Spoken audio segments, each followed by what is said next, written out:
Hi guys, তোমরা কেমন আছো? আশা করি সকলে ভালো আছো। আজকে যে টপিকটা তোমাদের বাংলায় অনুবাদ করে শেখাবো সেটা হচ্ছে, দেখো, the crow and the jar. অবশ্যই তোমরা মন দিয়ে দেখো, কোনো স্কিপ করো না, প্রথম থেকে এবং লাস্ট অবধি দেখো। আমি পূর্ণ বাংলা অনুবাদ করে তোমাদের শোনাচ্ছি। দেখো, দ্য ক্রো মানে হচ্ছে কাক, অ্যান্ড দ্য জার, এখানে জার মানে হচ্ছে কলস বলতে পারো, কলস। দেখো, ইট ওয়াজ এ ওয়ার্ম ডে, একটা গরমের দিন ছিল। A crow felt very thirsty, একটা কাক খুব জল পিপাসা পেয়েছিল। He was searching for a water, সে জলের খোঁজ করছিল। At last he saw a jar, অবশেষে সে একটা কলস দেখতে পেল। And flew to it with a high hope, সে অনেক আশা নিয়ে সে সেখানে উড়ে গেল। দেখো,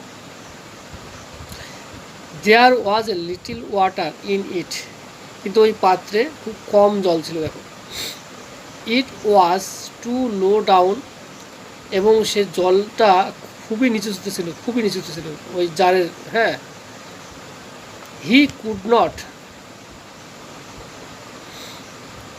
গেট ইট, সে কী করলো, ওই জলটা খেতে পারছিল না। হি সেইড, সে বলল, I have to have it, সে বলল আমাকে কিছু একটা করতে হবে। দেখো, he saw some stone nearby, কাছে সে কী হলো, কিছু পাথর দেখতে পেলো। দেখো, ভালো করে দেখো, স্কিপ করো না অনেকে, সব সম্পূর্ণ দেখো। হ্যাঁ, he picked the pieces and dropped them one by one, সে ওই পাথরের টুকরোগুলো নিল এবং একে একে ওই জারের মধ্যে ফেললো। দেখো, দ্য ওয়াটার রোজ, জলটা কী হলো, ওপরের দিকে উঠতে লাগলো। দেখো, হি সেইড, সে মনে মনে ভাবলো, নাও